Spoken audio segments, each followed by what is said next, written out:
Hello everyone, welcome to Anubha study facts. आज हम बात कर रहे हैं अपने नेक्स्ट मॉक टेस्ट के बारे में, जिसमें हम 30 क्वेश्चंस को डिस्कस करेंगे। वर्क 3 के लिए बहुत ज़्यादा इंपॉर्टेंट सेशन है। इसमें मैंने लो टू हायर लेवल क्वेश्चंस को इंक्लूड करा है। आई होप आप लोगों ने इससे पहले वाला सेशन देख लिया हो। अगर नहीं देखा है तो चैनल पर अपलोडेड है। मैंने एक अलग से प्लेलिस्ट भी बना दी है, प्रैक्टिस MCQs फॉर वर्ग 3 के नाम से, तो वहाँ पर आप इसको विज़िट कर सकते हैं। तो इससे पहले के सेशन में 30 क्वेश्चंस हमने डिस्कस करे थे। आज भी हम 30 क्वेश्चंस को डिस्कस करने वाले हैं। तो चलिए फिर आज का सेशन शुरू करते हैं। लास्ट वीडियो में मैंने आपको एज अ होमवर्क दिया था, मनोविज्ञान शिक्षा का आधारभूत विज्ञान है। ये कथन किसका है? BN झा, स्किनर, डेविस और वुडवर्ड। तो देखो गाइस, एक तो आप लोगों ने अपने मार्क्स नहीं बताएं। आउट ऑफ 30 आप लोग के कितने मार्क्स हैं? अगर आप सभी लोग अपने अपने मार्क्स बताएंगे तो आप लोगों को दूसरे से पता चलेगा कि किसके कितने मार्क्स आ रहे हैं, लाइक 20, 25, 27 या 30 आउट ऑफ 30 भी आ रहे हैं। तो प्लीज़ आप कॉमेंट्स में अपने मार्क्स बताओ, सो दैट आप लोगों को पता चल जाए। और इसका आंसर है BF स्किनर। इन्होंने क्रिया प्रस्तुत का सिद्धांत भी दिया था। थोड़ा सा आप एक्स्ट्रा इन्फॉर्मेशन लिख सकते हैं, अगर आपको पता है तो अच्छी बात है, नहीं पता है तो आप नोट डाउन कर सकते हैं। तो चलिए फिर आज का सेशन शुरू करते हैं। फर्स्ट क्वेश्चन है, भावनात्मक और अनुभूति एक दूसरे से कैसे हैं, मतलब जुड़े हुए हैं, अलग हैं, या स्वतंत्र हैं, या संबंधित नहीं हैं। तो जल्दी से आप लोग अपने आंसर कमेंट सेक्शन में बताओ।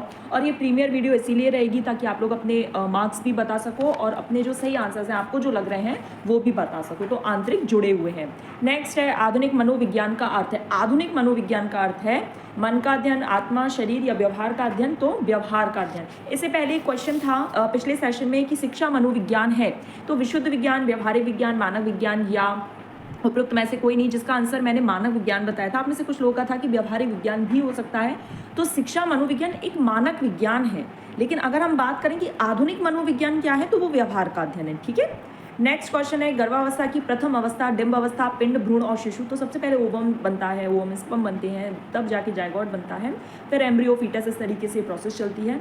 तो यहाँ पर ओवम या डिम्ब अवस्था इसका सही आंसर हो जाएगा। विकास के परिणाम स्वरूप नवीन विशेषताएं और नवीन योग्यताएं प्रकट होती हैं। ये कथन देखो, वर्ग 3 में फैक्चुअल चीज़ें आप लोग को याद रखनी पड़ेंगी कि फैक्चुअल चीज़ें आती ही आती हैं। तो ये सारे जो स्टेटमेंट वाइज क्वेश्चन मैं आप लोग को करा रही हूँ, आप इनको एक पेपर पर अलग से नोट डाउन कर लीजिए। और जो इसकी पूरा सॉल्यूशन रहेगा विद एक्सप्लेनेशन मैं आप लोग को टेलीग्राम चैनल विद्यार्थी मिशन पर शेयर कर दूंगी। अगर आप लोग चाहते हैं तो मैं आप लोग को एक PDF बनाकर संडे के दिन प्रोवाइड करूंगी। संडे के दिन ही ये सारी PPTs लगभग वीक में जो 3 सेशन चलेंगे उसका PPT और विद सॉल्यूशन आप लोग को प्रोवाइड करूंगी। तो अगर आप लोग विद्यार्थी मिशन से नहीं जुड़े तो जुड़ जाइए, और अगर आप इसमें कोई और अपना जेन्युइन फीडबैक देना चाहते हैं तो वो भी दे सकते हैं। तो इसका आंसर क्या हो जाएगा, जल्दी से बताओ।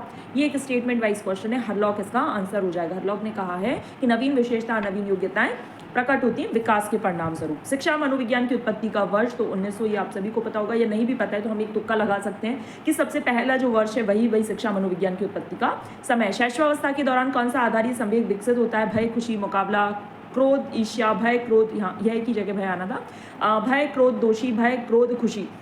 तो देखो, बच्चा मुकाबला, ईर्ष्या, दोषी में तो नहीं जानता है बच्चा शैशवावस्था में, तो भय, क्रोध और खुशी में समझ पाएगा। मतलब समझ तो नहीं पाएगा, बट हाँ वो अपने संवेग के थ्रू, इमोशंस के थ्रू ये बता पाएगा। प्रत्येक बच्चा अद्वितीय है, ये कथन किस बात का सिद्धांत है? ये व्यक्तिगत विभिन्नता है, मतलब सभी में अलग अलग विभिन्नताएं पाई जाती हैं, आप सबको पता है। तो व्यक्तिगत भिन्नता मतलब सभी आपस में यूनिक होते हैं। तभी हम कहते हैं कि हमें कभी किसी से कंपटीशन करना ही नहीं चाहिए, बिकॉज वी आर यूनिक।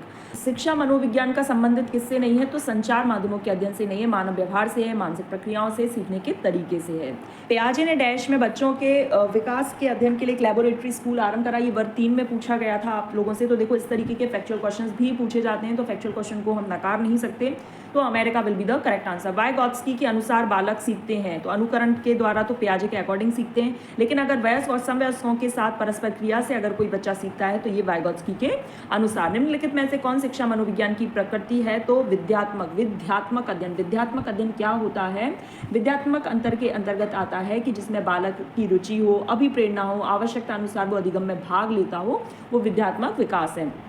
पियाजे के अनुसार कॉग्निटिव संज्ञानात्मक विकास की जो प्रथम अवस्था है वो सेंसरी मोटर है। निम्नलिखित में से कौन सी ब्रूनर की संज्ञानात्मक विकास की अवस्था नहीं है? तो एक्रिलिक नहीं है। तो कौन कौन सी है वो आप याद रखेंगे। क्रियात्मक है, प्रतिबिंब, संकेतात्मक मतलब सिंबल्स के थ्रू जब बच्चा सीखता है। शिक्षा मनोविज्ञान की दृष्टि से तो क्या था हमारा प्रश्न कि बच्चे जो हैं मनोविज्ञान की दृष्टि से निम्नलिखित में से कौन सा कथन सही है? तो बच्चे अपने ज्ञान का निर्माण स्वयं करते हैं। पुरुषों एवं महिलाओं के निष्पक्ष रहने की प्रक्रिया को लैंगिक समानता कहेंगे। वाइगॉत्स्की के अनुसार एक बच्चा जिन कार्यों को अपने से दक्ष व्यक्ति की सहायता से पूरा कर सकता है उसकी ऊपर की सीमा पूछिए, ध्यान रखना उसकी ऊपर की सीमा है संभावित विकास का स्तर। और अगर बच्चे को आप किसी एमक्यू की हेल्प से अगर बच्चा सीख जाता है, वो काम कर लेता है, वो है आपका समीपस्थ विकास का क्षेत्र। एक शिक्षक को अपने विद्यार्थियों की क्षमताओं को समझने का प्रयास करना चाहिए, शिक्षा मनोविज्ञान के अंतर्गत आता है। व्यक्ति के संबंध में पर्सोना का अर्थ होता है मुखौटा, पर्सनैलिटी।